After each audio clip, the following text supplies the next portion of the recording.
Good afternoon, everyone. Good afternoon. I'm honored to be here this afternoon and would like to welcome all of you to this conference. Thank you so much for joining us in this event, which marks the end of a highly relevant European and African cooperation project, Epica. Epica is a strategic partnership for the co-design of an innovative and scalable e-portfolio ecosystem to improve the quality and visibility of skills. The e-portfolio focuses on skills and competencies that match the challenges and technology of today and tomorrow.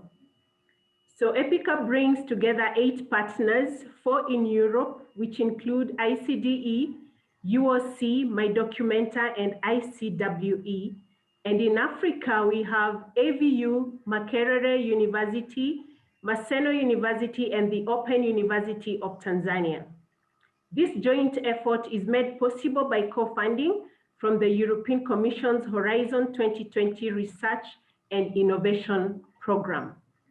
Before we listen to our speakers, I would like to mention that this event will be recorded. And because there are so many people, we would like you to write any questions that you have by clicking on the Q&A at the bottom of your screen. At the end, we will go through them in a specific session that we have allocated for this. Without further ado, the first speaker for today is the Secretary General of ICDE, the International Council for Distance Education. She is an educational expert and leader with highly strategic and operative expertise in distance and flexible education, leadership, project management, teaching and training of academic staff, communication, social media, and the use of technology in teaching and learning.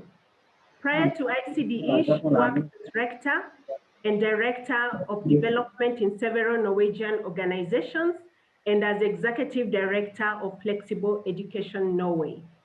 It is my pleasure now to welcome Torunn Gjelsvik. Welcome, Torunn. Thank you very much for that introduction, Felice, and good afternoon and a warm welcome to everyone.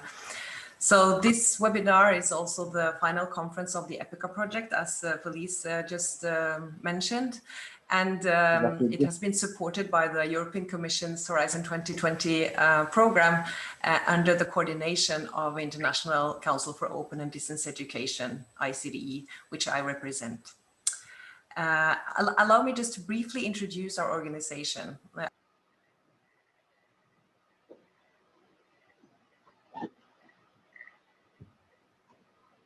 I'm supposed to be unmuted. Okay, I'll continue.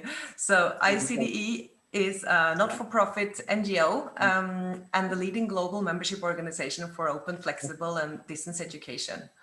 It was established in 1938, so it has actually existed for more than 80 years. And today, the organization has more than 200 members and partners in over 70 countries in all world regions. And it is supported by the Norwegian Ministry of Education and Research, which is why our secretariat is based in Oslo, Norway. ICD's interest in the Epica project was distinctive from the beginning. The purpose of enhancing employability through education, the innovative use of technologies, and the cross-sectorial partnership, as well as the North-South collaboration. It has been very rewarding to work with African and European partners in this project that you will be introduced to in the next couple of hours. I will now introduce the first speaker, Dr. Bakary Diallo, who is Director of AVU, the African Virtual University. AVU is one of ICD's long-standing members and a very important partner to our organization from the African region. Dr. Diallo will give you a brief introduction to the Epica project and the relevance of skills for employability. Thank you very much.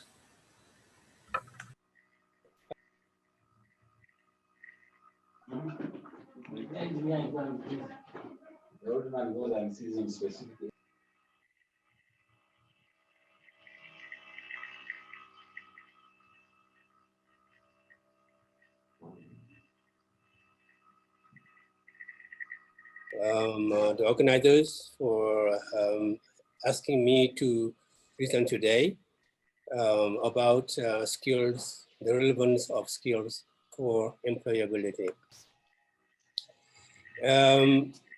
This is a very important topic for all of us here in Africa. The reason being is that, as many of you know, access to higher education is around 7% in sub-Saharan Africa. It takes about 10 to 12% of tertiary education graduates to sustain economic development. But we know that it's very critical to massify access to tertiary and continuing education because the low rate of access to higher education in Africa. So that's why it's also important to focus on skills development, which requires innovative methods. We are talking about the E-Portfolio and other e-learning methods, but also prioritizing technical and vocational education, especially in Africa. Let us look at some of the skills for employability we are actually talking about. You know, when students graduate and go to college, from college, they don't necessarily have the skills that help them to integrate and be effective in at their place of work. These, as you can see, I will not go through all of them, but one of them is good communication. Leadership is another one. Reliability and dependability, it's key.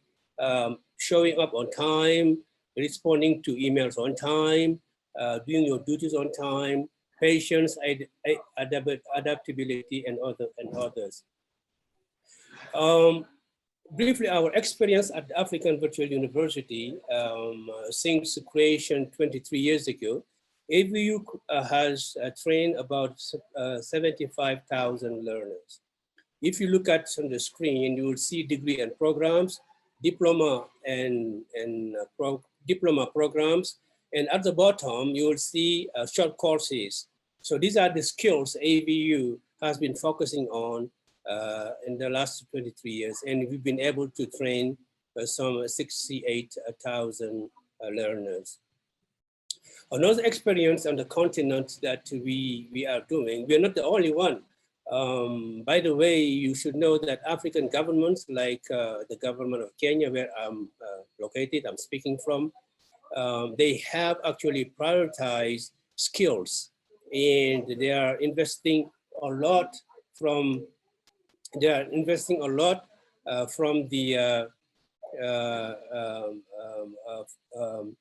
for universities and also for the technical colleges. AVU, we have asked, we have a program in Francophone Africa, where in some 12 to 13 African countries, where we are actually have a program called Skills for Employability. En français, on appelle ça les habilités pour l'employabilité. We have teamed up with the African Institute of Mathematical Sciences, AIMS. We have offered a MOOC, and we have so far 3,000. We have 3,000 enrollment. This is just to give you an example of the importance of skills for employability in Africa, but also we need to sensitize more stakeholders so that they can actually understand this phenomena. The reason being is that most African universities, actually, their training is not focused on skills, but rather on general education. I can give you, this is just a program at AVU that we have. We have an internship program.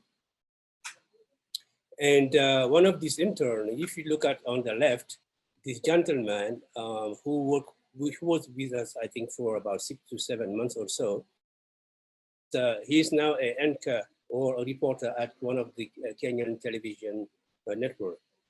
That's underscore the importance of mentoring and interns in organizations like ABU and others. Now I'm going to introduce the project Epica, because this project is mainly focused on skills for employability. It is a strategic partnership for the co-design of an innovative and scalable e-portfolio ecosystem that would allow to improve the quality and visibility of skills. Basically, it will help the learners, the students, to market themselves through this e-portfolio, so that the employers and all the people who might be interested in their skills can see what they are capable of doing. It is an innovative way, and we believe that it is a great project for that.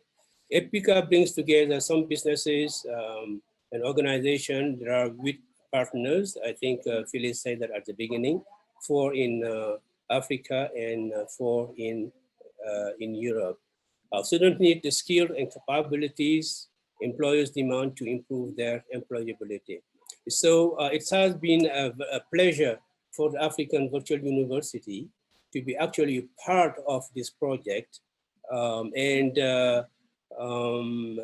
the co-design of e-portfolio. And I must say also that this is a joint effort. This joint effort is made possible by co-funding from the European Union Commission. So I think this is the time that was allocated to me. And that is all I would like to say for the introduction. Once again, thank you very much. And I will look forward to the rest of the discussion. Thank you.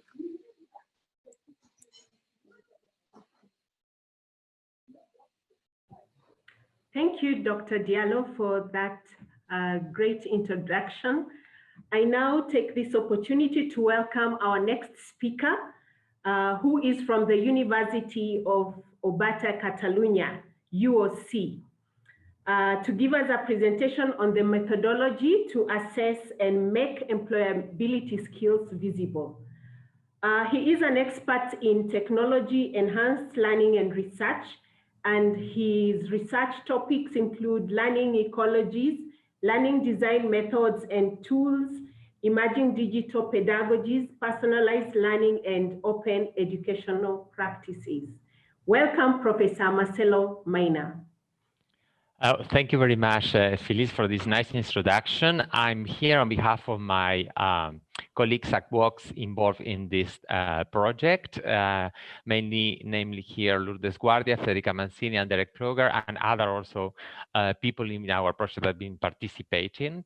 I'm from the Open University of Catalonia here in Barcelona, in Spain. We are, let me say a few words, that we are a fully online university, and we are in the 25th anniversary this year, and with more than 60,000 students studying with us completely online.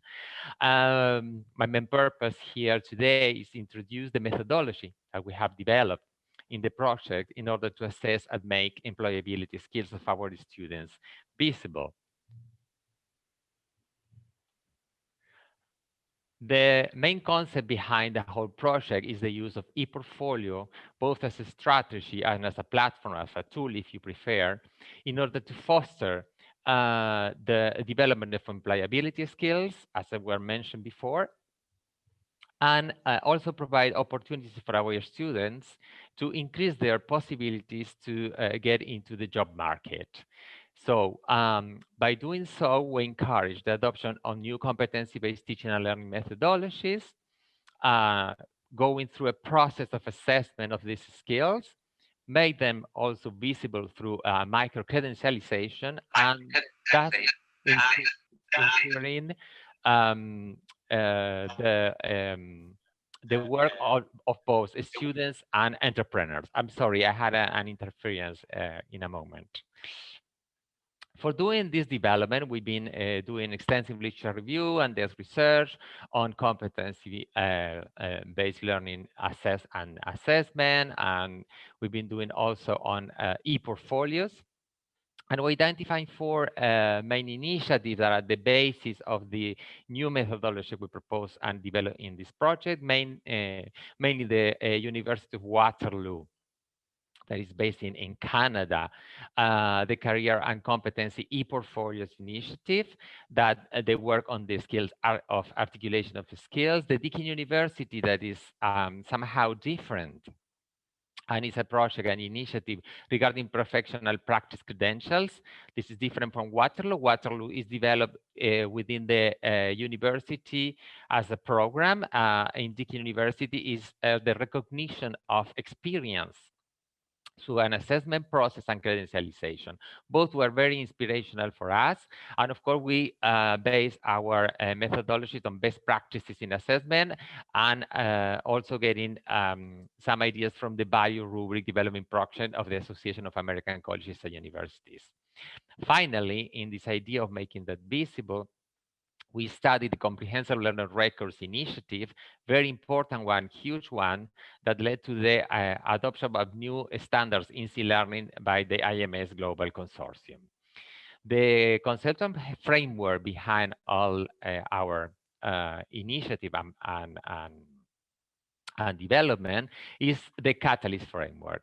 The Catalyst framework is specifically designed in order to view all the dimensions that are have to be taken into account at the moment we decide to implement e-portfolio as an institutional strategy, not only as a strategy that a teacher adopts in his course, but an institutional one regarding different level of intervention, both the organizational level, the teacher level, the student levels, and some other stakeholders that are, in our case, are very important, that are companies, employers, government agencies, that also must be part of this development within the institution. And the other main concept was taking from the idea of high impact practices, those impact practices that have a high impact in the whole university, where e-portfolio was recognized as one of the last one and one of the most important ones. How to implement that through a process that pedagogical one that goes through inquiry, reflection, and integration. I will just come back on that more in detail in a few seconds. And also in the hypothesis behind that is the notion of articulation. Why we adopted that? But because we think, and we could prove that through our pilot, that in fact our students are actually developing some of these employability skills, but sometimes they are not actually aware. This is not the fault of the student or of the teacher, is that we have to adopt consciously an approach where we help them emerge and help them understand where they are situated in terms of their achievements and regarding employability skills. And a university has to engage in that through curriculum design, through targeting activities and assessment activities, pointing to this purpose. Very briefly, all the pedagogy behind that is inquiry. Through this personal search, students will identify situations and evidence that support claims regarding their achievements in the skills. So they will collect all these experiences. Through a deeper reflection, they will select those situations and evidence that can better prove where they are situated in terms of skills development, and the integration, that is the part that they put and focus and emphasis on rethinking all these situations inside the university as experience as a university student, but also outside them in their personal lives and their professional lives or work experience. So we, in this sense, integrate formal and informal learning into this approach, and also make a specific effort in terms of helping them on how to communicate that to different specific groups, both teachers and employers. Then our methodology is composed of two kinds of articulation. The first one is developed in the academic environment through the courses that they have been taken, and is directed toward the identification and justification of the development in employability skills to teachers, and teachers assess that. Once that achieved, we go to a second articulation And this articulation is directed toward employers. I will get more into detail in this articulation flow that very schematically represents what we have done. First of all, we start with teachers through a self-training course where that is flexible, so they can decide which kind of module they want to take regarding their previous experiences and knowledge on e-portfolio, assessment, and competency-based education. Once they have a clear idea of the whole approach, they anchor that in their context, courses, programs, realities, and they work with the students in supporting them in identifying all the situations and evidence I was talking before. The students present that through the e-portfolio platform. Those evidence, they are assessed, and then they are assessed with these rubrics that are shared between students and teachers to do this assessment transparent.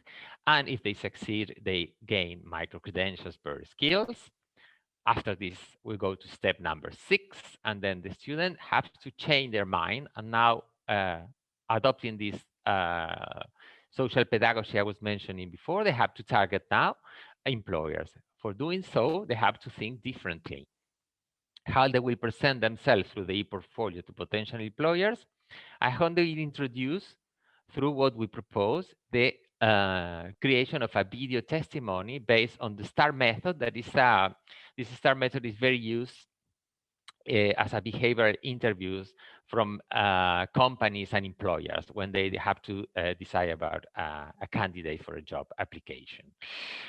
In the cases of our pilot, we also develop a different way to appraise the student e-portfolio and how he presents himself to the employers, and we engage employers within our project, and we provided them with a specific guide, but also a scale for measuring the important things from the perspective of the employer. The idea of micro-credential behind is very strong, as we think they have the potential to be shared with employers and educational providers, that they promote the recognition of competencies, they increase the program transparency, they had to showcase students their achievement. Remember that usually in higher education, what we provide is a diploma or a transcript that is not usually very extensive to help understand others what the achievements are. So it makes learning visible, portable, stakeable, and career enhancing.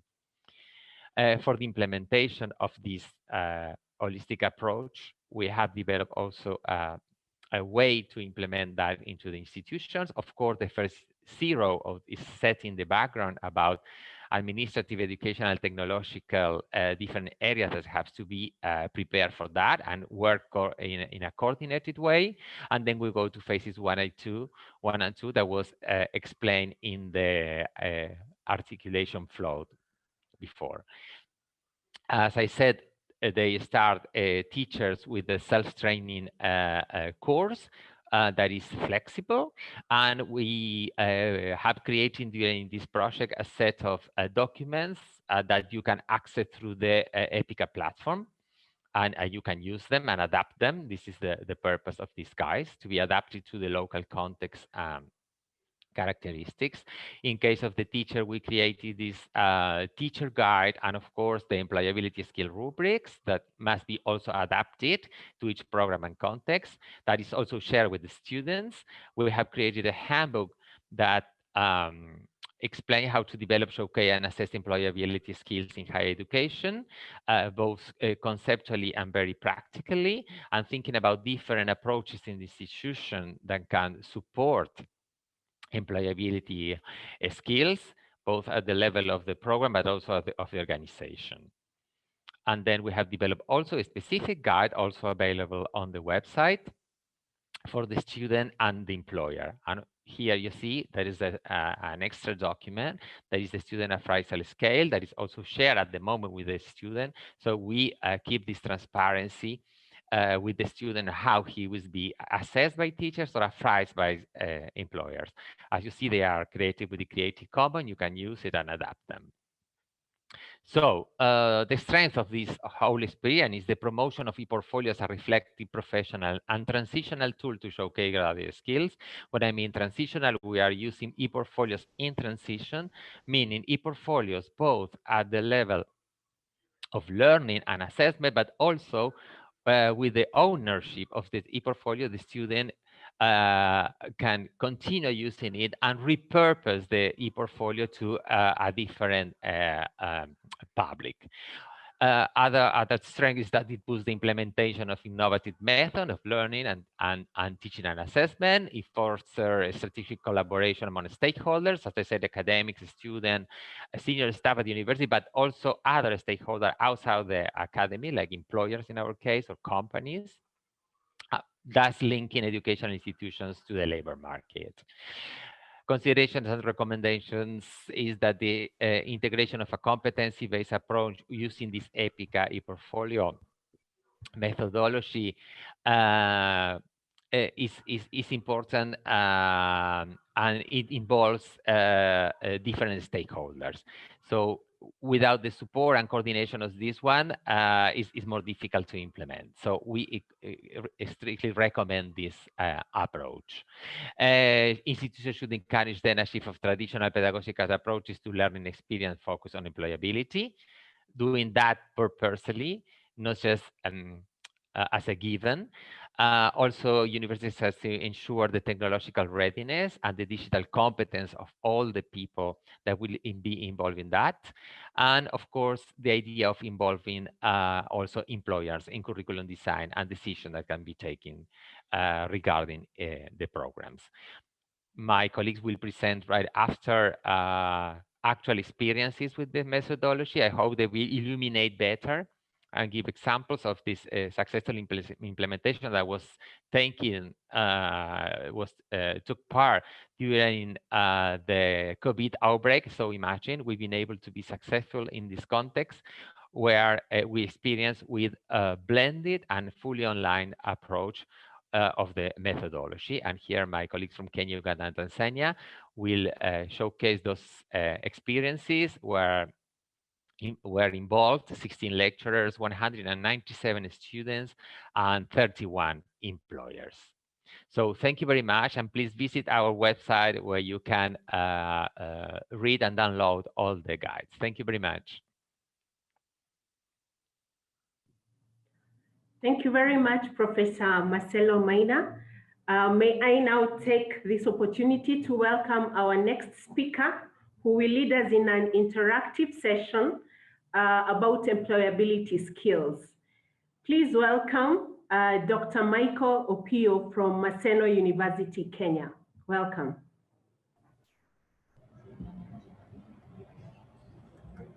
Thank you, Felice, for the nice introduction.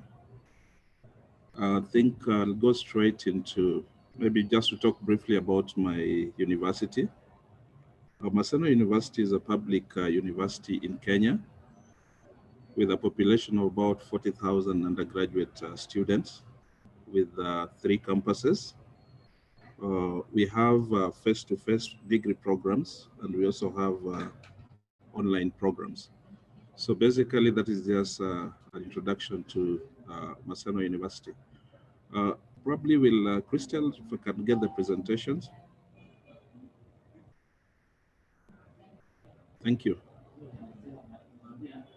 So I'm going to talk about interactive, I'm going to have an interactive discussion with you on the employability skills. And I think towards the end of my presentation, we'll have a poll, which I think will be very interesting in the sense that you'll have an opportunity to also pick some of the employability skills that you feel in your regions that are in terms of priority that are better. So I think next.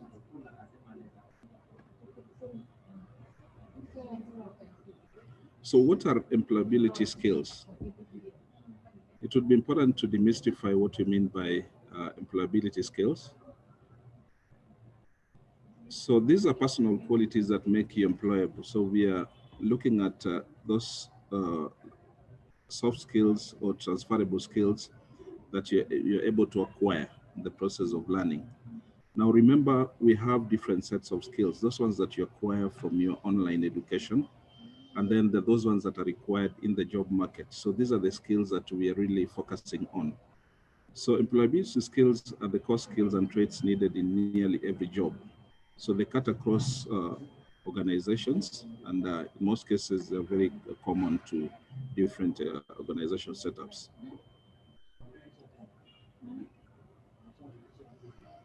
Next.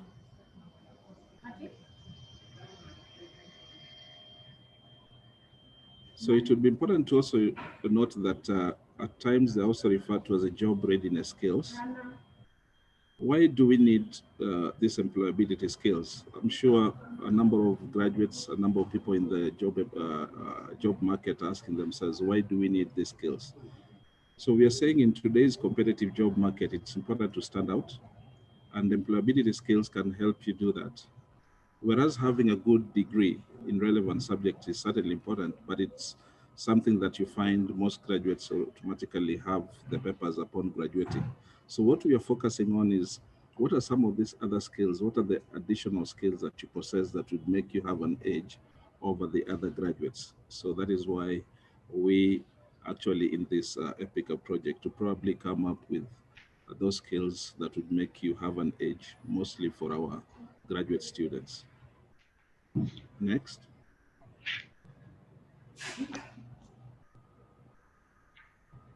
So just like Dr. Bakari has indicated, I decided to probably discuss, to list some of the employability skills.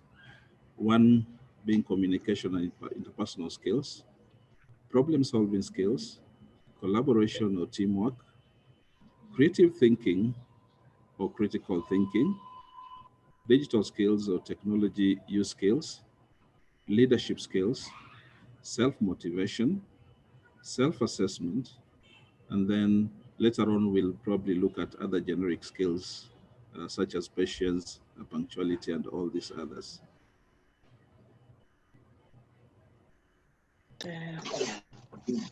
Next.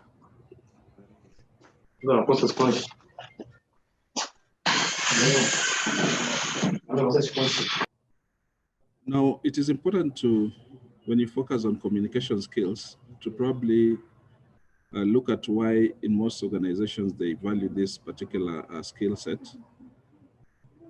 I looked around and came up with this definition in the context of employability skills, and it says, communication is one of the most important employability skills because it is an essential skill in almost any job. Excellent communication skills make you more employable because they can enhance your productivity, efficiency, and help prevent the waste of valuable time and resources. All employers look for job candidates with strong communication skills, okay? One who is able to convey information clearly to others in the team.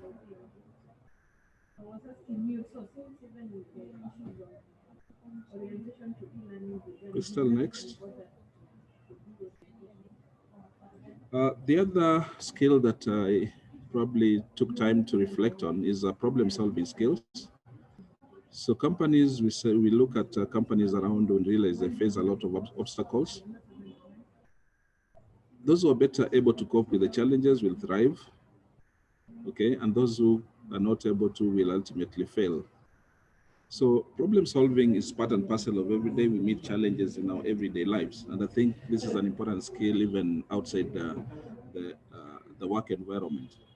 So it basically involves analyzing facts and figures, defining challenges, devising contingency plans, which I think is also very critical, assessing processes, creating and implementing solutions. So if you look at these 5 that I've listed, you find that these are the reasons why most employers constantly looking for people who can help them tackle setbacks and also to streamline processes in the organizations. Next. The third employability skill that I took time to reflect on is collaboration or teamwork.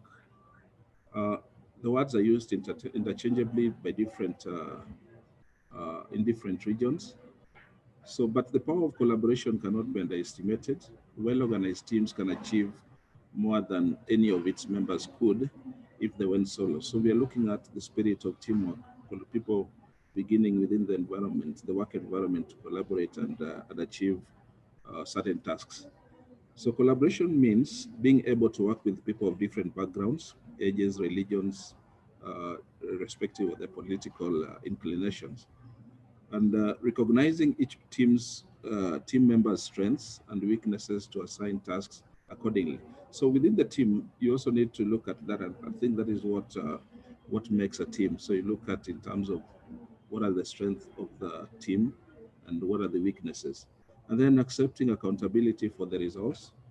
It's important because holistically, as an organization, you're looking at workers or employees who will be able to take responsibility for their actions. So most employers are looking for people that, from their decisions, they're able to defend the position of the organization.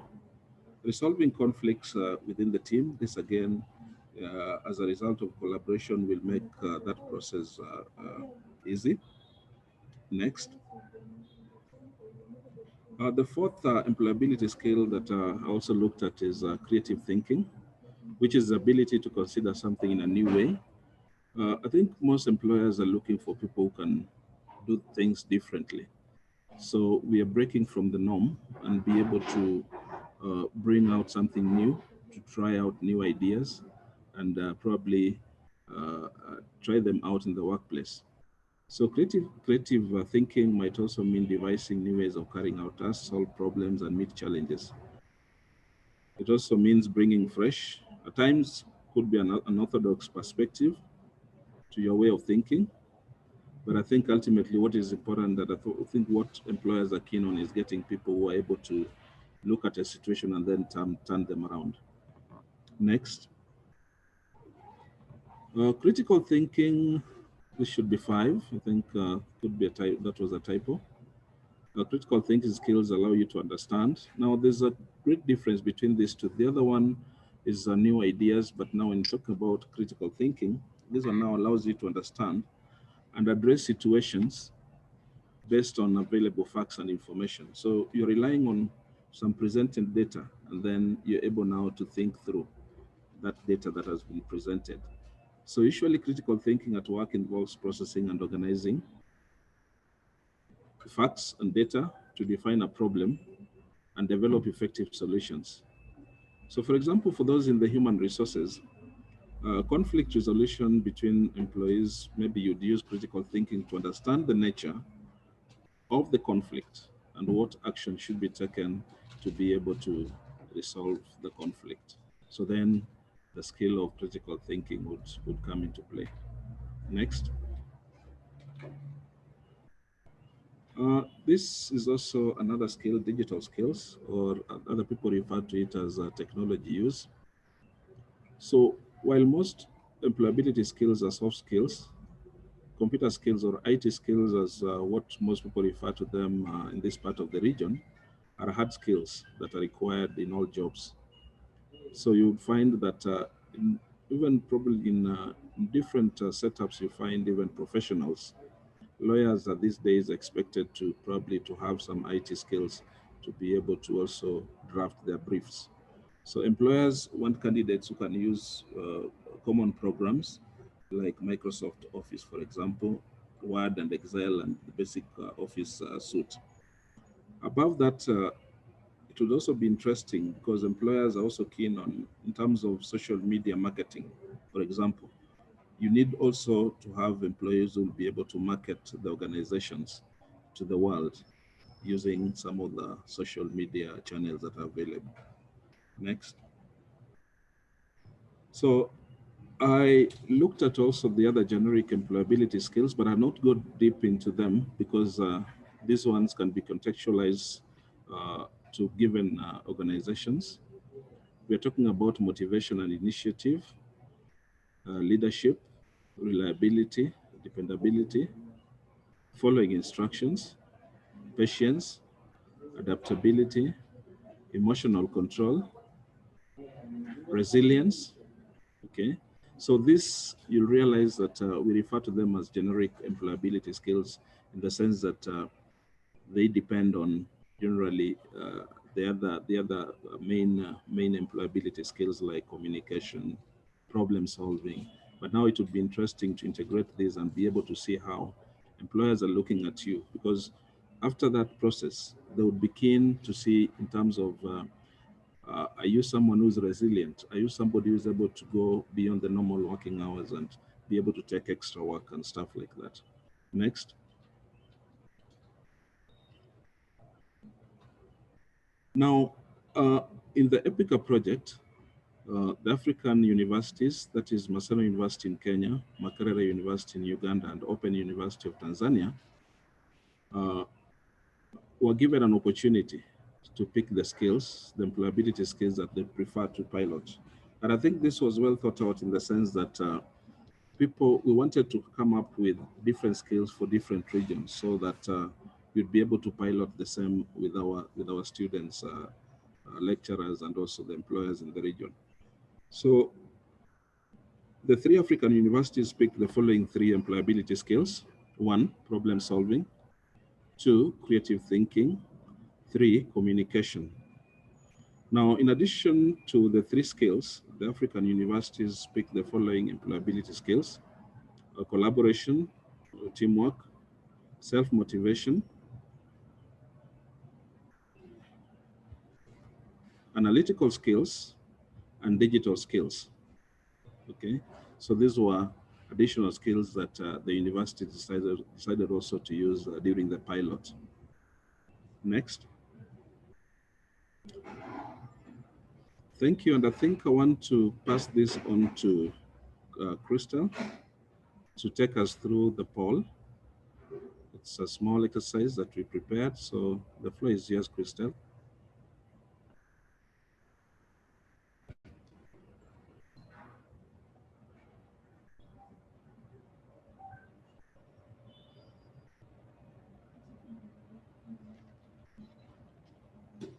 Okay, I can go ahead. And I think this will give you an opportunity. The reason why we decided to come up with this, we want to ask questions on some of the skills which you consider the most relevant for employability in your country. So you are given an opportunity to participate in the poll. So you should be able to pick in 3 answers that you consider, and then you'll be able to submit. Then at the end of this session, we'll be able to share the results of the poll.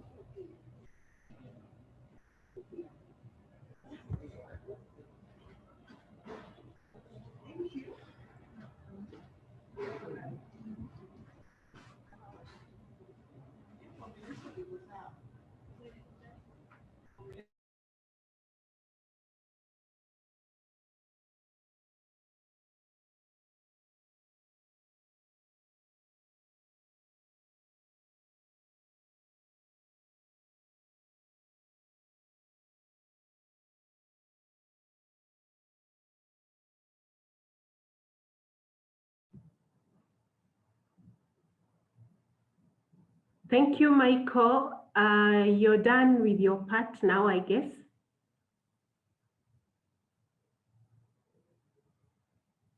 Michael, the results are now being shared. Okay. Okay.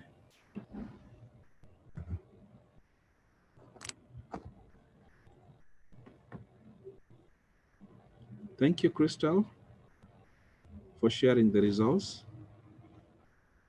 Now let's look at and go through this together. Digital skills is at 68%. Foreign language skills, 15%.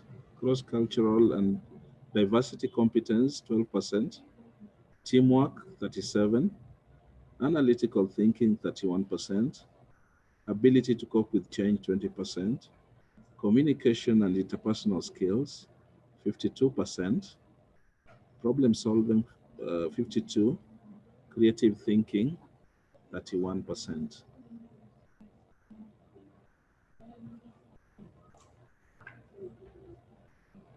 Thank you, Felicia. That is what I wanted to share.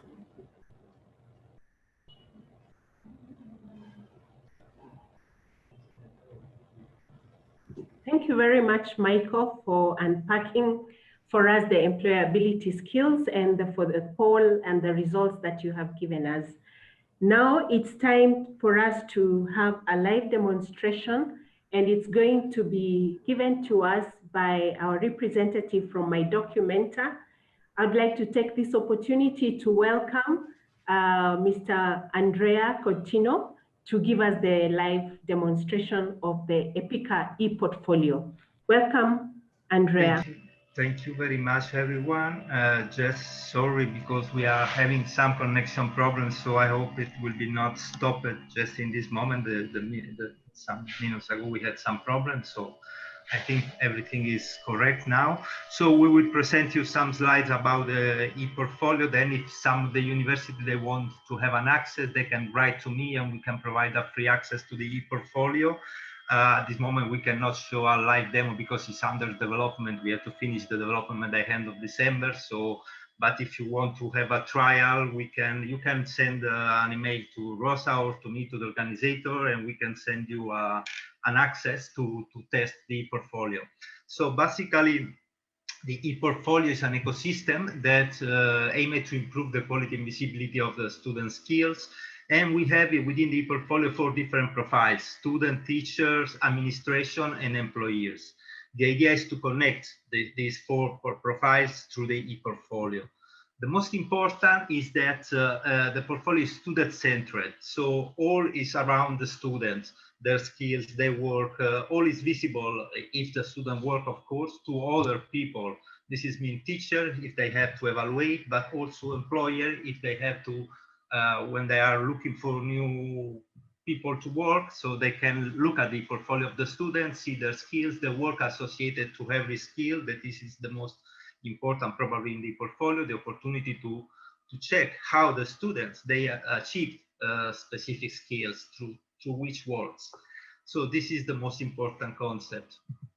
The other important concept is that the university, they can set up the level of skills they want to use within the portfolio. So for example, a group of university, they can decide to have the same skills, but another university can set up a different group of skills to be visualized and evaluated through the e-portfolio. This allows to have a university a great flexibility on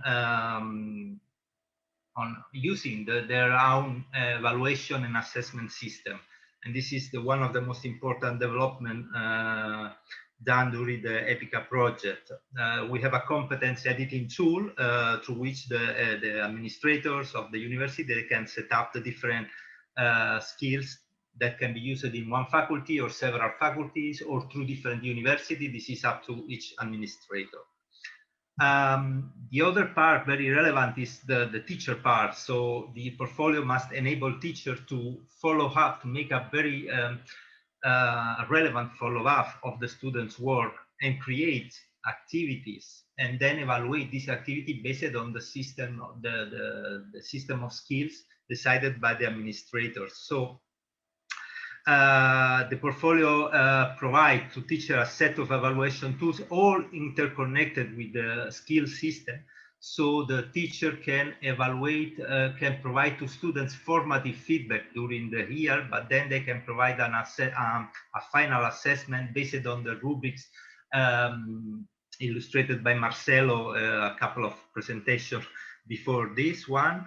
And especially the portfolio allows students and teachers to communicate through a set of instruments. One is the feedback instrument. So the student, they will have always associated to their work the comments of the teacher. Of course, there is the part of the students. The most important part is the dynamic profile, where the students, they show their skills and their abilities and all the associated works. This is very important. At the end, when the student they finish the university, they will have a personal e-portfolio. They can continue to use the portfolio with a personal URL, and they can choose which works they want to show to employers, so they can send their URL, their portfolio to employer, selecting the works that they want to use for to present themselves. This is very important, so they can, through their work, through the comments of teachers or colleagues, they can highlight certain skills or abilities, etc., in relation to the type of job they are looking for. And finally, there is the part of the employees that the most important. There are two parts of for the employees. One is what they can see of the student's e-portfolio. So what the student decide to show, that the employees, they receive an e-portfolio, they can see. But there is another part that we have developed within the Epica project. It looks like that the connection is good. Yes, that you don't have problem at this moment, because I changed the line, so someone can show me, make some kind of sign if it's okay. Okay, thank you very much. So we have from the employees, they are also enabled within the portfolio. Of course, this is in agreement with each university, to take part to the evaluation process. So they can have a profile within the university environment, a specific profile to assess the students during their work and give their comments, etc. So this allows students at the end to show also comments and evaluation performed by external people. And this is very important for the e-portfolio and also for the students, because they can show not only their work, the evaluation of the teacher, but also comments and evaluation made by employers. Basically, this is just a short resume of the process: evaluation, acquisition, and visibility of student competence. We try to keep as much as simple as possible. So we have the first step, the university set up the competencies, the teacher, they create activity and plan the activities. Through a set of tools, very creative tools, the students, they can create and develop their works, and they can receive feedback from teachers and also from other colleagues on these works during the year. This is what we call the formative assessment. And then at the end, they will get the final evaluation from both the employers and the teachers. So this is what they can show then in their e-portfolio at the end. In this image here, we can see I don't know how to make it bigger. Let me see if we can. Yeah. Sorry. Sorry. Okay. In this page, we can see several of the images of the portfolio. This is the page of the students. They show their competences and works. As I told you, if someone of you will want to have an access as some example, just write, and we will send you in 1 week. It will be closer to development, to 1 week or 10 days.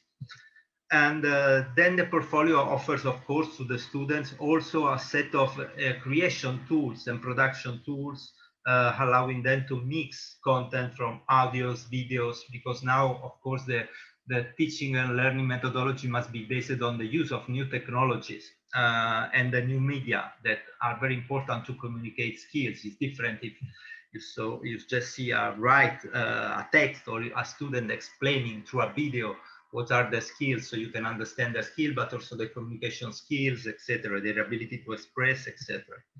So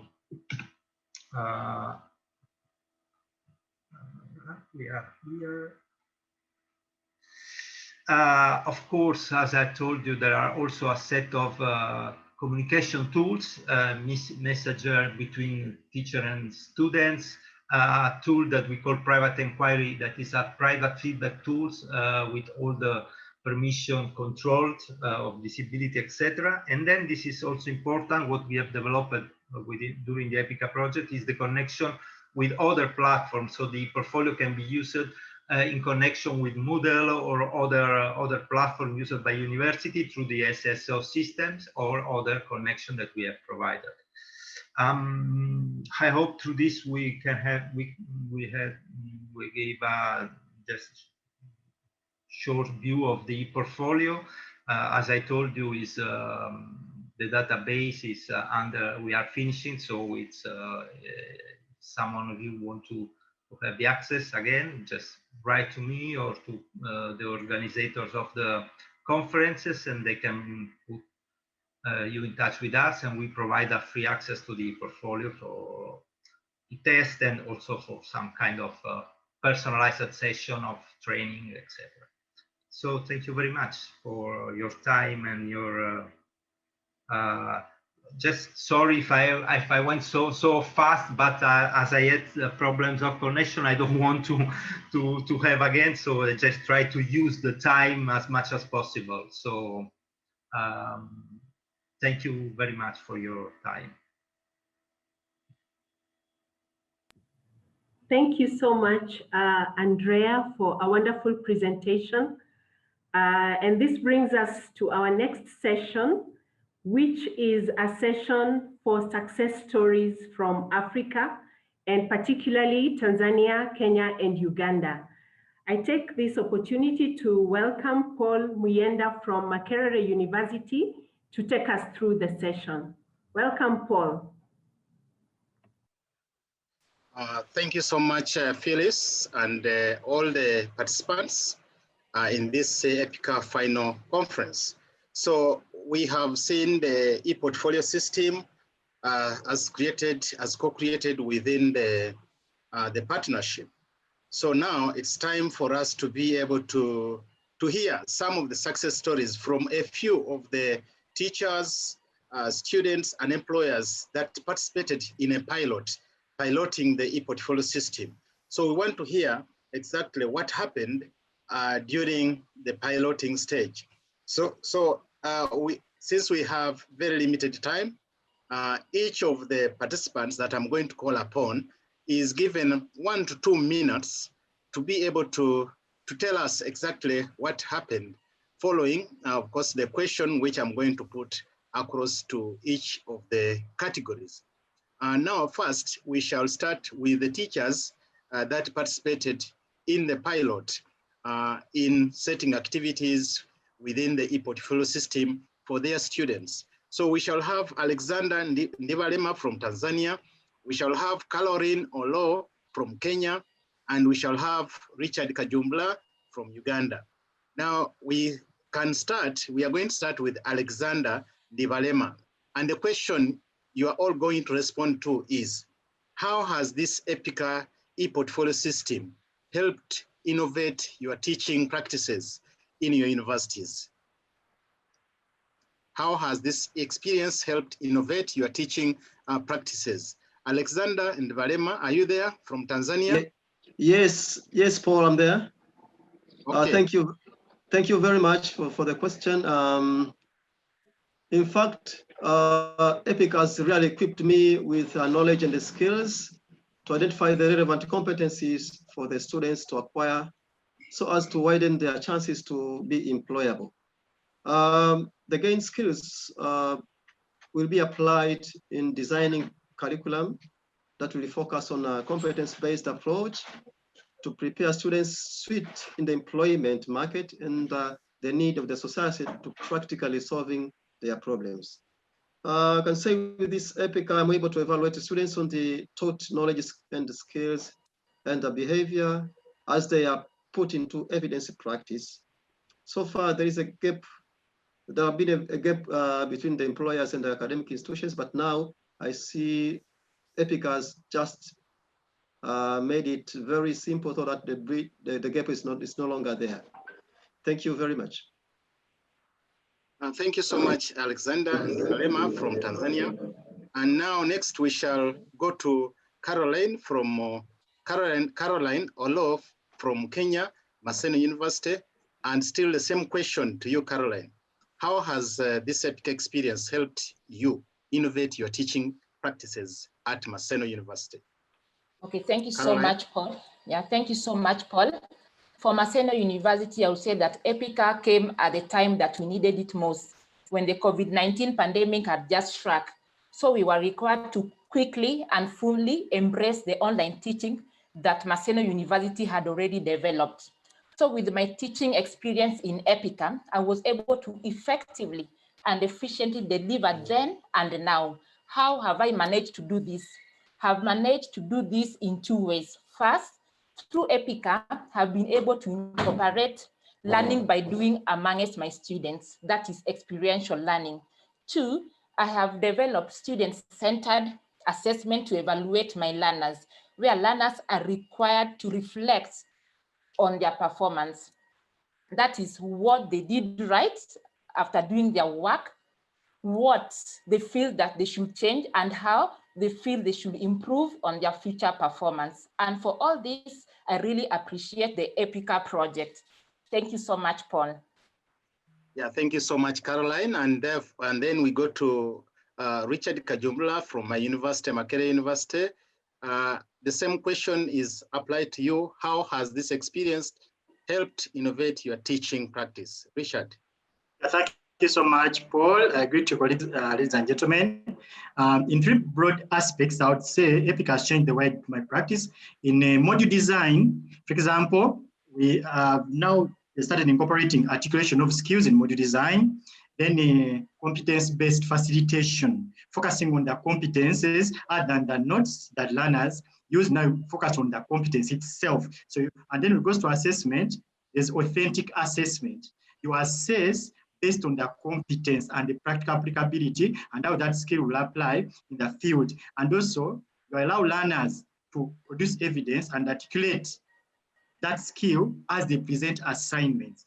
And so the whole process of Epica, then therefore introduced what we call the transformative pedagogy, which now in Makerere University, we have adopted, and probably imaginal learning. Now they can imagine how they can work in the field as they do assignments, even inviting employers to work with us in module design, facilitation, and assessment is a new thing that has improved my facilitation. Thank you, Paul. Well, thank you so much, Richard. And that brings us to a close of the success stories from the teachers. Now, we also want to hear from the students themselves, the students that participated in the E-Portfolio system or methodology of learning. So again, we shall have 3 students, and these are picked from each of the participating universities. We shall start once again with Kenya, and we shall go to Mr. John Gitae. Tell us about, with this experience, do you feel better prepared for seeking employment opportunities?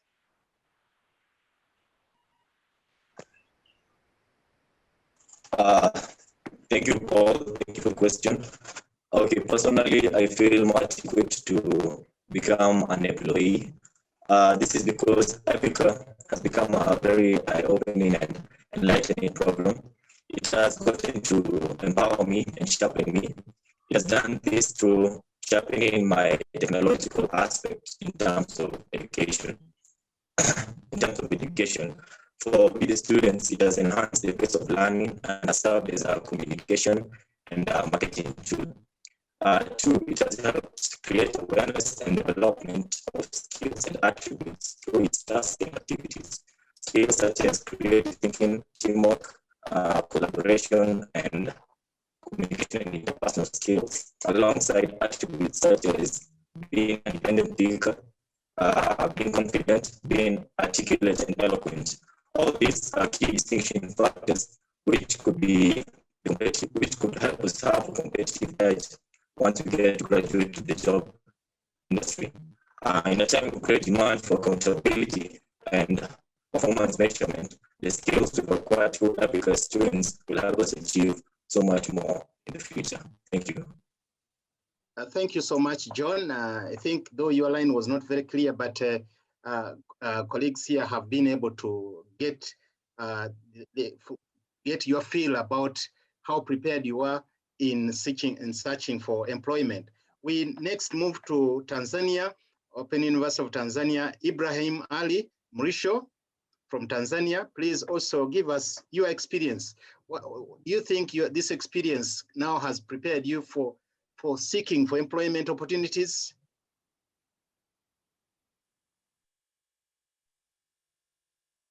Ibrahim Ali?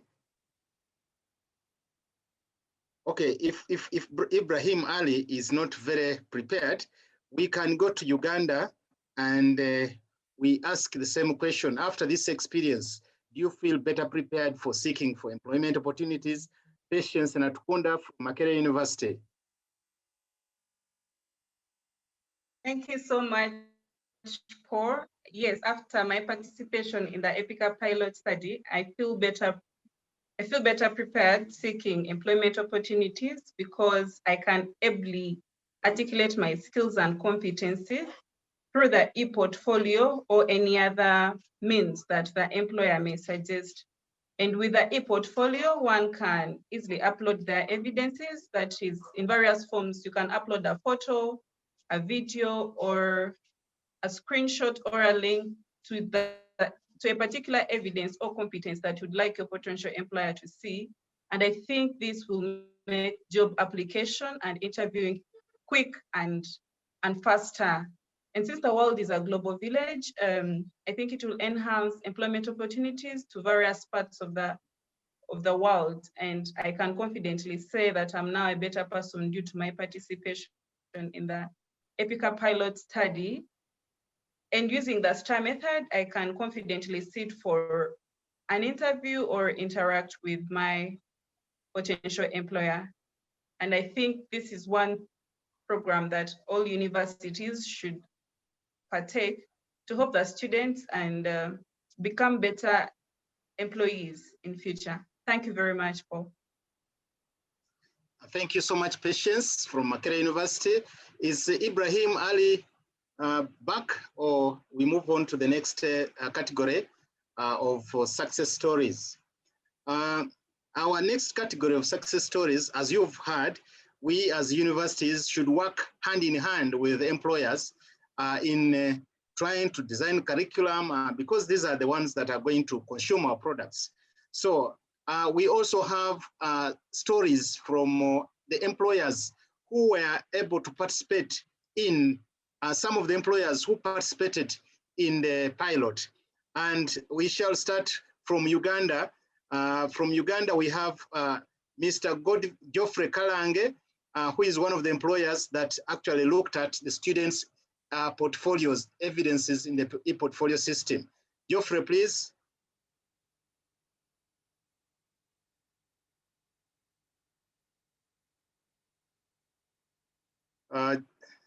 As we wait for Geoffrey, as Geoffrey prepares, can we have Eunice Ndomondo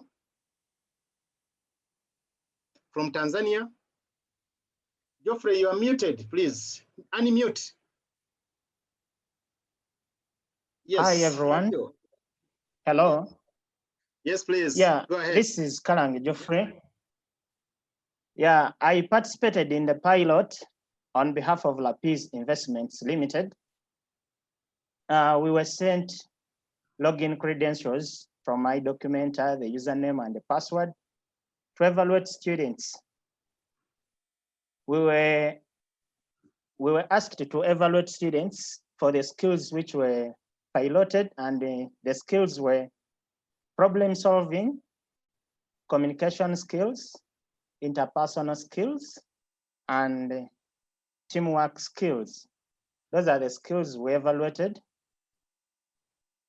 We successfully evaluated, I successfully evaluated all the students which requested me to evaluate them on behalf of my company. And we based on the STAR method. STAR method, the first one is the situation where a student describes the situation or an event where he or she participated in that activity, the task, the goal, which we are looking at the goal, what were they aiming at? Then the actions they took to address that particular situation, then the results. What did that particular person do to achieve the situation is describing, so that we can really see that this person achieved the employability skill, either communication skills, problem solving, interpersonal skills, or teamwork skills. Now, there was a question which was asked, do you think that Epica approach helped you to better identify your prospective candidates? I can confidently say yes. The approach helped us. It simplified for us. Actually, when you view the evidences in the e-portfolio for the students, they clearly elaborate and explain themselves, because there are links which they put to see exactly that this person was involved in that particular event. So I can say that this system is so good, which we can all as employers adopt, because it is a backup on the CV which someone presents to you, so that you can really see that the person acquired this particular skill. Thank you. Thank you so much. I think that's all. Thank you so much, Thank Geoffrey Kalange from, you said Lapiz Investments Limited from Uganda. And we shall ask the same questions. Do you think that the Epica tool helped you to better identify prospective candidates? We are now asking Eunice Ndomondo from Tanzania. Eunice, are you there? I'm here, Paul. Yeah, good. Thank you very much for this opportunity. What I would like to say, a part of good things that the earlier presenters have presented, and what my fellow Kalenga said, I've participated in making an evaluation of some of the candidates from Open University of Tanzania. And what I have to say about its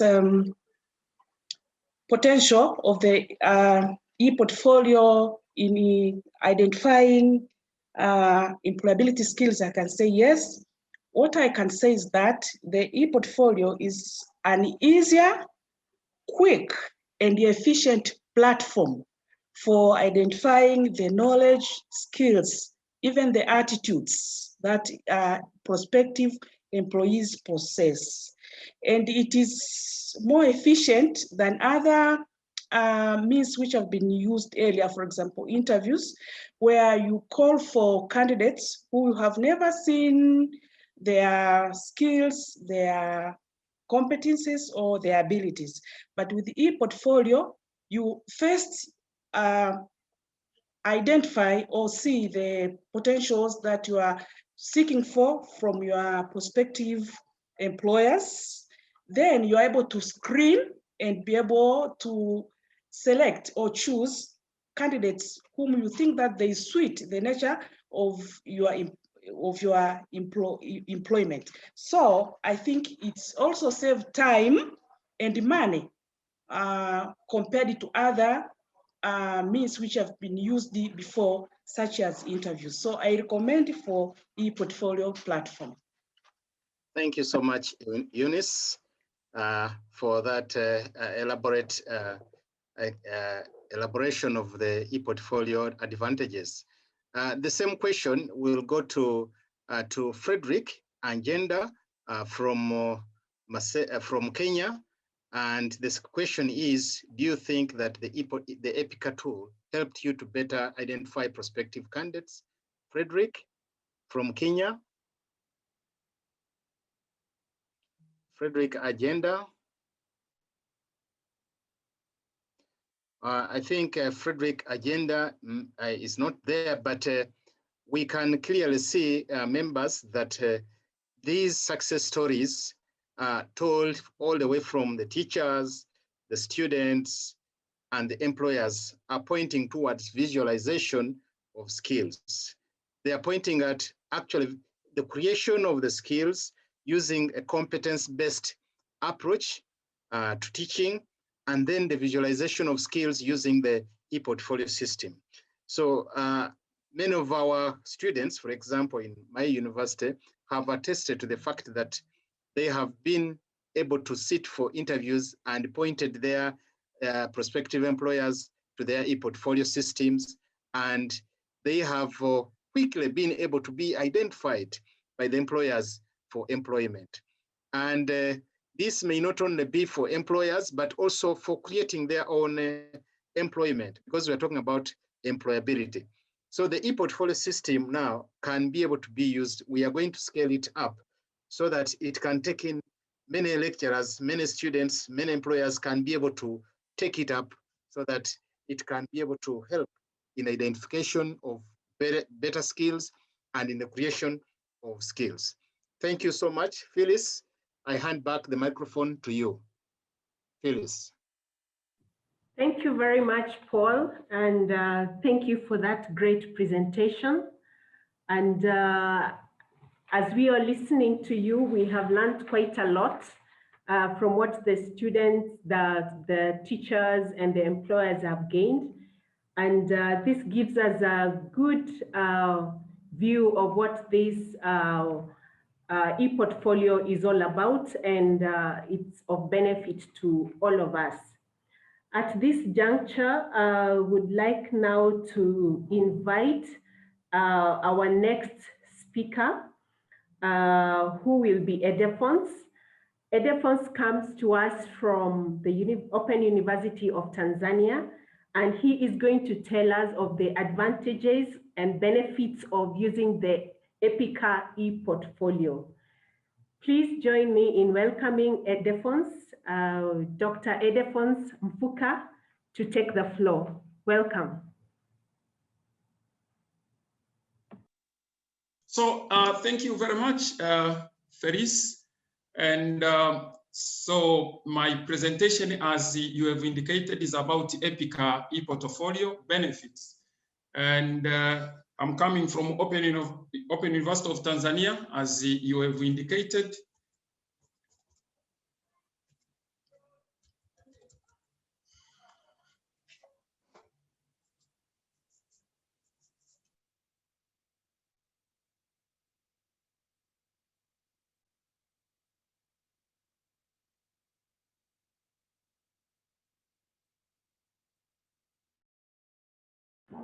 Sorry, you're muted. Edefons, you're muted. Please unmute yourself.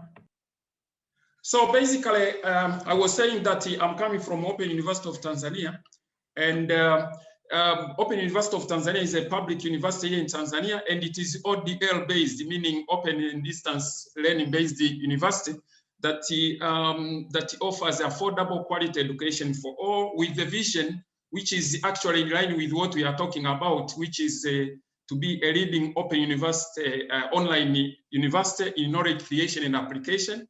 And we provide this from certificate to PhDs, and we are in all in your regions in the country, and we are talking about a board of around 25 students per each anytime.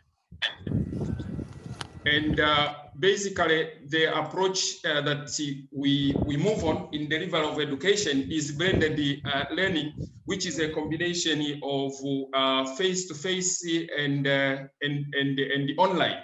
So looking at the face-to-face, the online parts, we have like a learning management system like Moodle, but as well, now we are providing even lectures online, and also last time, for example, we have managed even to do online oral examination.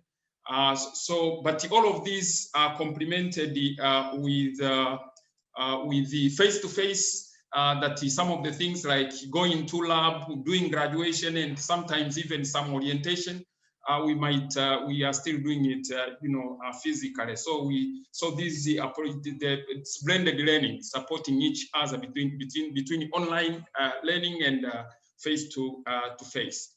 Now, coming into the issue of Epica E-Portfolio benefits, many speakers have indicated already the e-portfolio itself by Andrea, but also the approach that were used by Professor Maseno, the approach and several other things that we have done by other presenters. So in this case, referring again to e-portfolio itself, the goal was to improve quality and visibility of skills of our students when they are at our universities.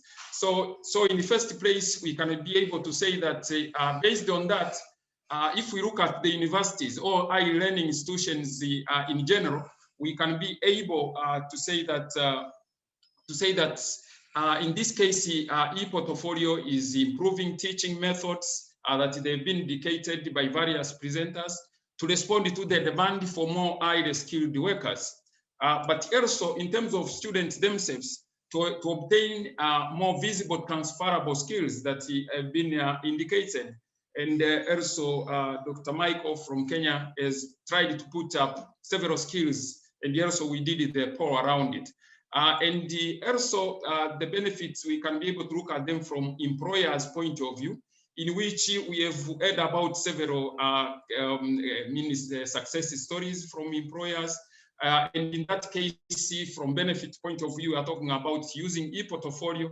You can be able to assist in identifying and recruiting the most suitable candidates for the job, probably more than a little bit more than the CV, the way we used it to use the CV.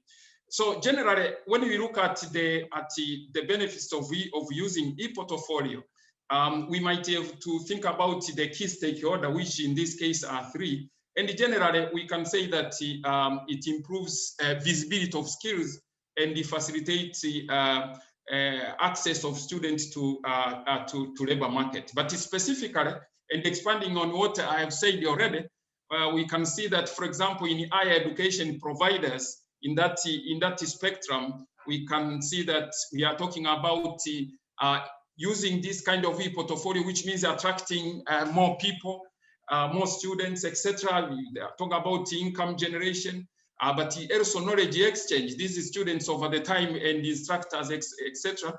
They generate different evidences as they do activities that have been presented. So in that case, they bring up the practical sort of knowledge, you know, across different disciplines. But also we are talking about status and reputation of these universities. For example, for us that participated, the Open University of Tanzania, Makerere, Maseno, but many other universities that they can participate. The moment you use the e-portfolio and this approach of competence-based, making sure that you put on those skills that have been indicated that are important to employability, then it is likely that that can contribute in status and the reputation of that institution. But also the issue of to be current and having the current and relevant curriculum, because here this e-portfolio, it requires us to implement the competence-based approach, which brings up the curriculum to the current practice, making people to be innovative, creative, which is what is required in this world, which is changing every day. So now, from students' point of view, as key stakeholders in this of e-portfolio, we are talking about increased employability, obviously, that have been said even by students themselves and employers. And also, we are talking about developing workplace relevant skills. And that's where we are talking about the alignment between our academia and what is happening in the industry. And also the issue of the current and relevant skills, knowledge, and experience that are gathered when you are collecting, when those students, they are collecting evidences and all that, so that they can keep their portfolio, up to date to the market. Now, the last key stakeholder is the employers. We have heard about them here, those representatives.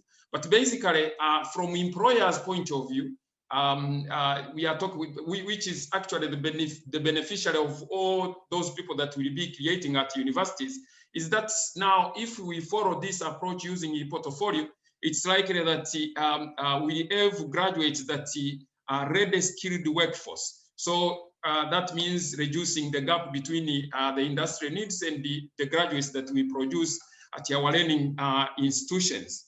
Now, in this case, we are talking about this kind of practice, e-portfolio, and associated methodologies that have been presented. It provides employers a body of evidence of graduates on what they have indicated and they can be able to do, which is a little bit more explanatory than, there is the CVs that, they used to use before. But also, and we have heard some of employers are talking about this, but also to help employers to get the professional feel of a person by offering in-depth understanding of that applicants, of different experience that has been doing, over the maybe 3-4 years when he was doing his degree. And finally, the issue of, in this way, e-portfolios of e-portfolio can help the employers to be more efficient and also save time and money in the recruitment process, but also once you have recruited, there is those issue of adopting that specific person that has been hired, so that it can be up to the performance that is required, whereby those kind of people who are prepared in this way, they are likely they are likely to be more efficient, and therefore the employer to be able to save time and money, which is very important to our employers today. So basically, those are just the benefits, as in terms of highlighting the benefit of e-portfolio that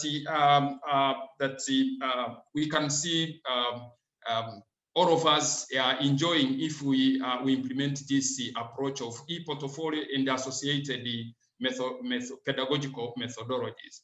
Thank you very much for listening. Thank you very much, Dr. Edefons, for that wonderful presentation. We have now come to the session of just a short recap on what we have had today. And then we will do some questions and answer session. Now, when we started the program, we had an introduction of what the e-portfolio is. And after that, we have been given the relevance of skills for employability and an introduction to Epica. We then came to the methodology that is used to assess and make the employability skills visible, after which we had an interactive session on employability skills. We even were given a detailed presentation on what these employability skills are. After that, we had a demonstration from Andrea on the Epica E-Portfolio, and I'm sure this opened our eyes and we were able to understand what exactly it is.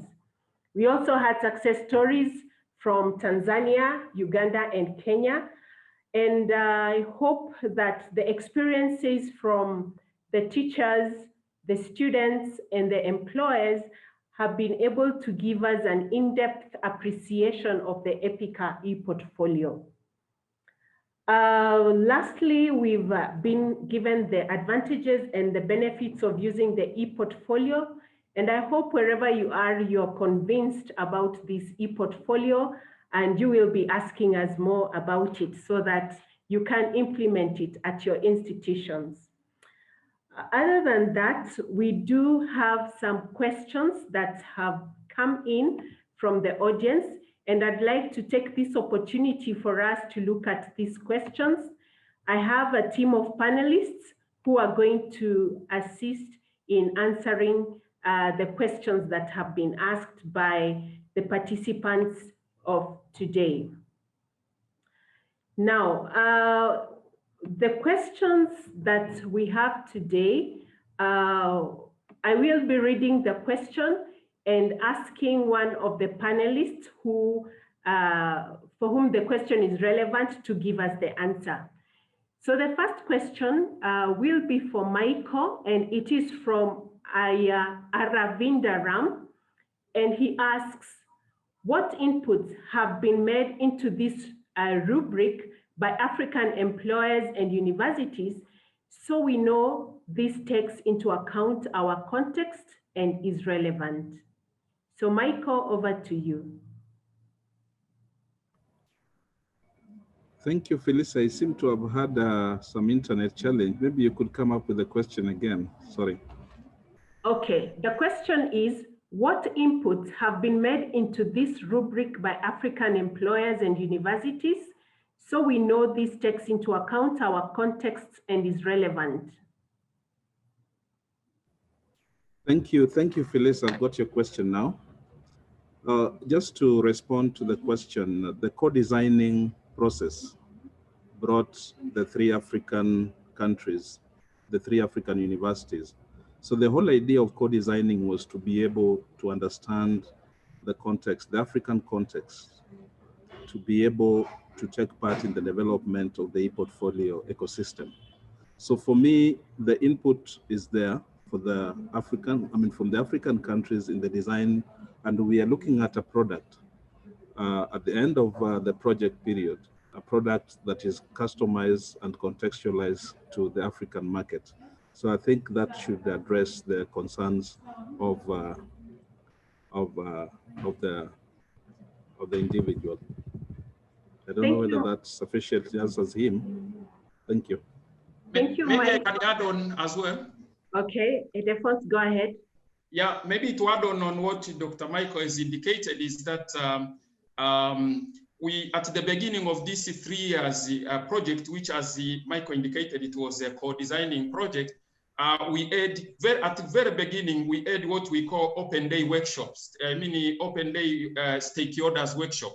So in all of our countries, our universities, these 3 universities, they called that workshop in which there were different stakeholders that matters when it comes to employability skills from high learning institution, from those employers, from students, etc., so that we can get what is the gap as we speak in terms of academia, what they are providing, and the needs of the industry. So from there, we then managed to gather what is really required in terms of those skills that you saw them, and also they are in a rubric that we have indicated. And then from there, we gathered also different documents that we have, and those ones then contributed in the rubric that you have seen today. Thank you.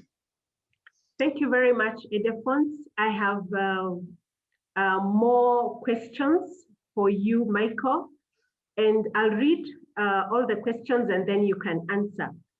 The first one is, all initiatives are garnered towards employability. All initiatives garnered towards employability seem to be at university level. There is a lot of expectation from universities to do everything in time, within the time they have. But a start should be made earlier at secondary level itself. And are there any such efforts that you're thinking about? The next question is, can you expand further on the results of piloting the skills from students, employers, and universities in Africa? So Michael, you can answer first, and then any other panelists from the local universities can join in the answers.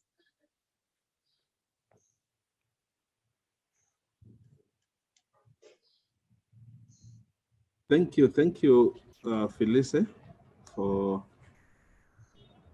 Now, I just want to react to the questions. Now, the idea behind the Epica project was to bring the universities as institutions of higher learning. But my thinking is that this would probably be cascaded to other institutions, learning institutions. Could that be tertiary institutions and all these other lower institutions of learning? But we needed to have a starting point, and I think we felt that at the university level, where we have a direct linkage between our graduates and the employers, this would actually bridge that gap, because employers keep telling us that you are giving us graduates who are not fully qualified in certain areas. So we were again asking this question. So for us, this was going to inform the curriculum development process for institutions of higher learning, to be able now to come up with what the employers are telling us in terms of what they find missing in our educational curriculum, and then incorporate that and be able now to channel out graduates who are wholesome. So I think for me that the Epica, the e-portfolio, can still be applied in even other educational levels, not necessarily universities, because I'm sure there are also other organizations and companies that improve on skills of their workers, for example. And they have used this basically to be able to promote some of those employability skills within the workplace. Like, for example, we talked about resilience, we talked about patience. we talked about timeliness and all those others. You find that those are skills that are not taught, but they're acquired from maybe certain workplace setups. So already, like in Kenya, there is AMREF that already is training their nurses, and they also have their own platform. So it would be interesting to capture some of those things that they find missing in terms of the professional, if you leave alone the professional skills within the graduates. And I hope that addresses the last bit. Now, thank you very much. Yes. Let's take just maybe 2 minutes to address the questions because of time. Okay. Quickly just complete and then we go to the next question. Okay. Now, just talk about universities being busy.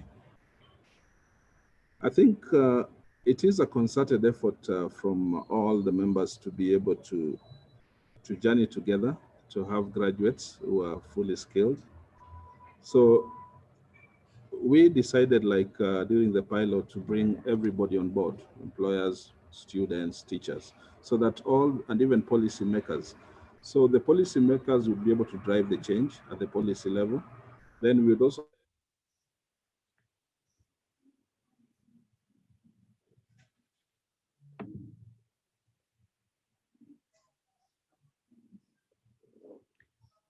Sorry, Michael, we can't hear you. It seems that Michael may be having a connectivity issue. So kindly read the next question. And can I have some additions, please? Sorry? If at all I can add something. Okay, very quickly. You have a minute. Yeah, I'm just commenting on the question. Sorry, you lost me. Okay.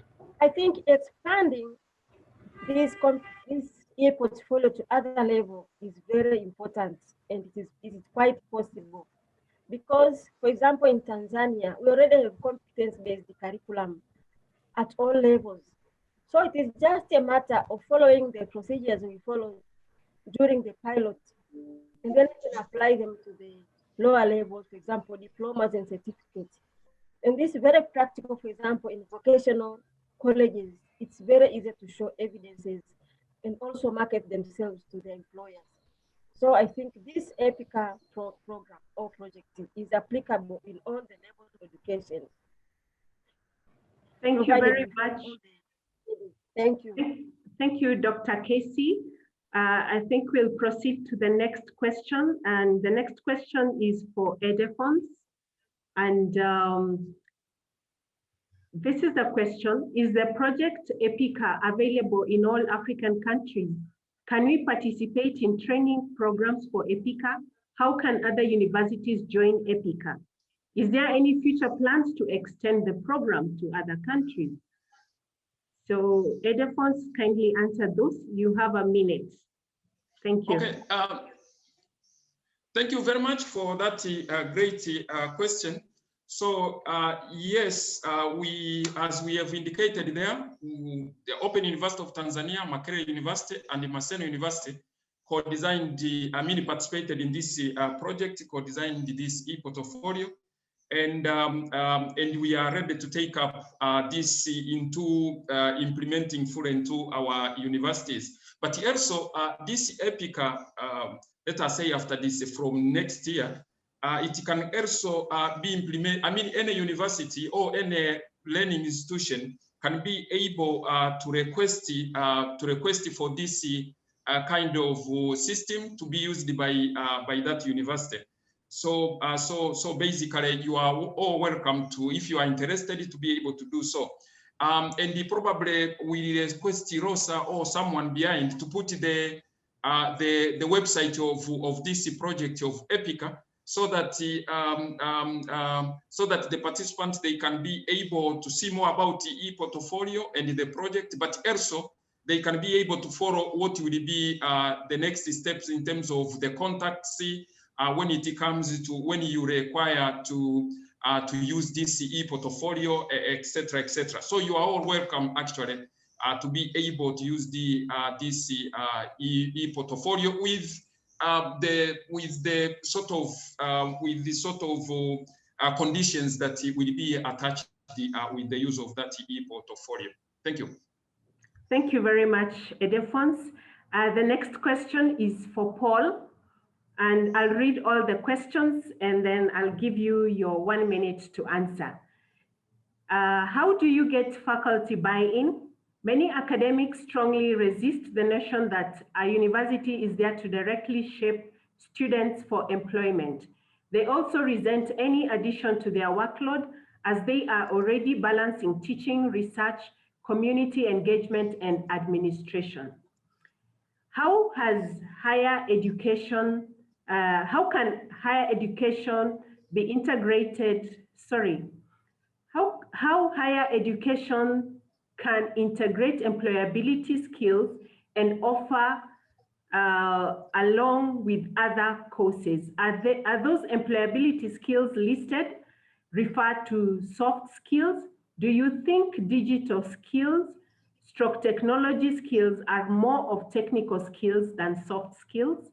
Paul, over to you. You have a minute. Thank you.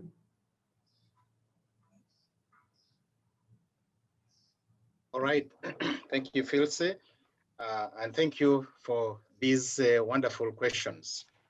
Of course, the employability market or the job market now demands that we produce learners or students who are fit to take up the jobs within the existing environment of the job market. And increasingly, these employers are saying our students are not having the skills. Therefore, there is no way we shall continue as higher education institutions to hide our heads in the sand when outside, actually, the employers are saying we need this kind of learners. But the beauty with this e-portfolio methodology is that the skills are not taught independently. We are not saying we are now teaching you communication skills now, that we are now teaching you problem-solving skills. You can't teach such kind of skills, but the methodology that you use to teach can inherently create a learner who can have those skills.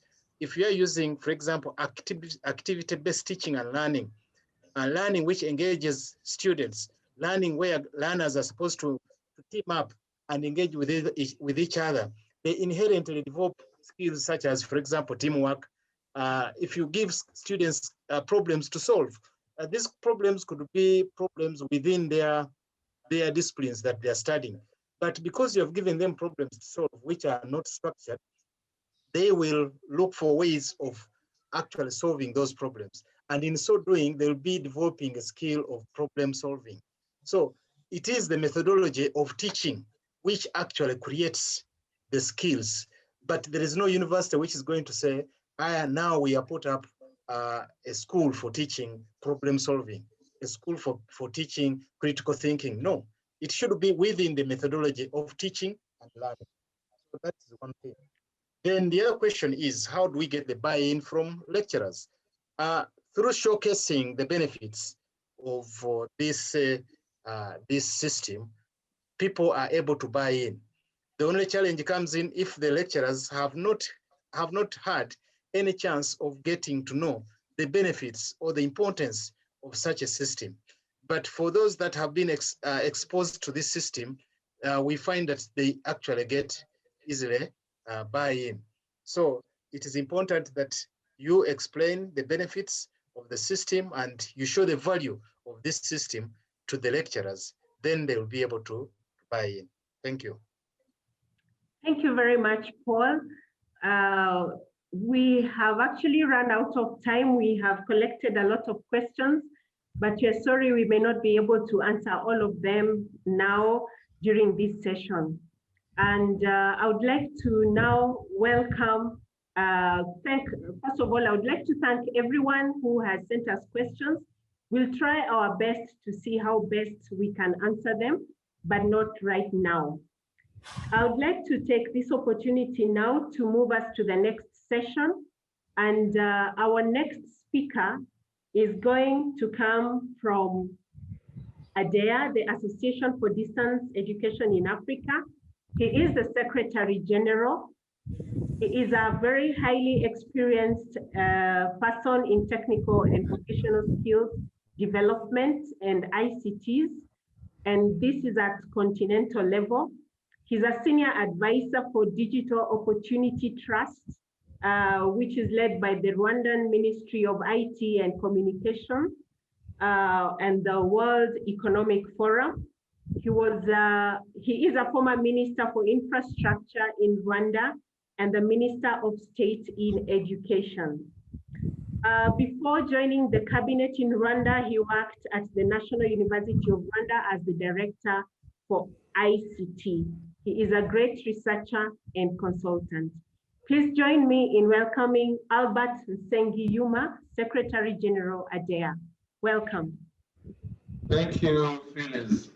Thank you, colleagues. I'm so glad that I managed to participate to this important event of EPICA, the E-Portfolio. I can see colleagues, former colleagues here, the faces. You see the technology is helping us to continue following different activities and communicating. So that's really already a good innovation, despite the COVID-19 pandemic. It is really unfortunate that this last session of the EPICA E-Portfolio was not able to be organized in person, because when I look at the questions that are raised, I see them more like new challenges that we need to consider. Because maybe much as E-Portfolio has shown a number of possibilities to connect what I call demand and supply of skills, I think there are still more questions. E-Portfolio will not address all of them. But to me, I consider as a really starting point for our universities to understand, no matter how we train our learners, we definitely need to measure the performance against the demand. This is so important. When you look at most of our countries, universities were still very conservative. But the labor market tells us, unless we are able to adapt to the labor market needs and demand, will not actually be relevant. And this is what E-Portfolio is about. We are living into a digital technology era. This is an important time, not only for the globe, but for Africa in particular. It is so important that we prepare to compete globally. We need to prepare our young students, our universities, to compete globally. And for that to happen, we need to keep revisiting our programs, the way we teach, the way our learners approach learning.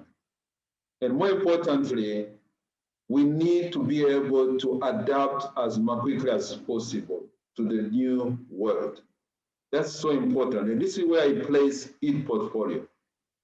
So let me thank again colleagues that have been involved in this, particularly the host institution, ICDE, from Norway in Oslo.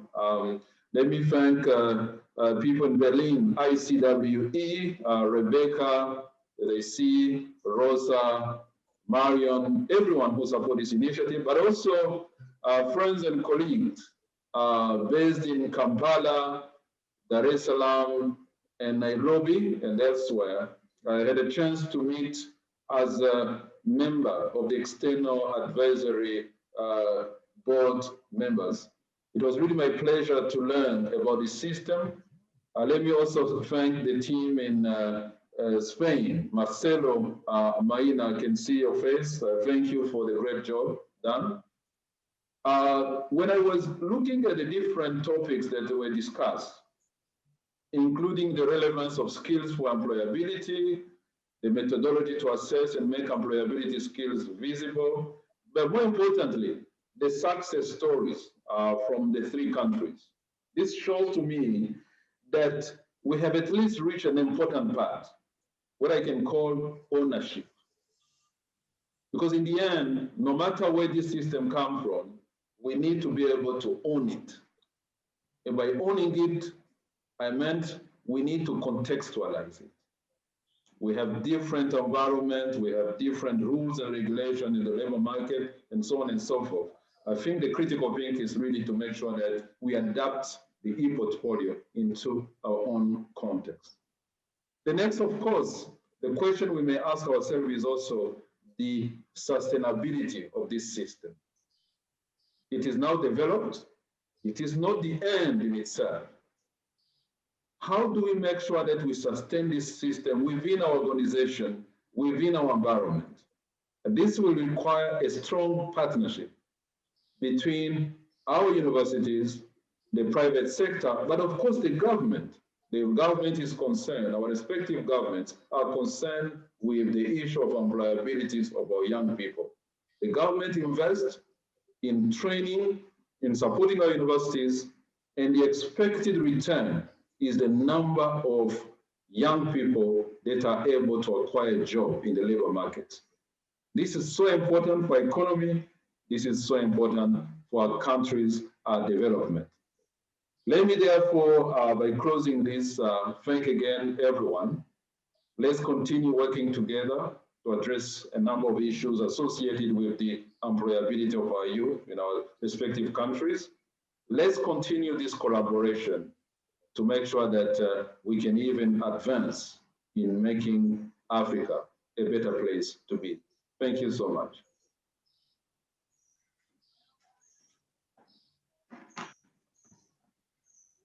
Thank you so much, Mr. Albert Nsengimana, for that wonderful recap and conclusion of the meeting. And this brings us to the end of our meeting. I thank everyone for joining in this meeting and for participating. All the panelists, thank you very much. And as we close, may God bless all of you. Thank you so much.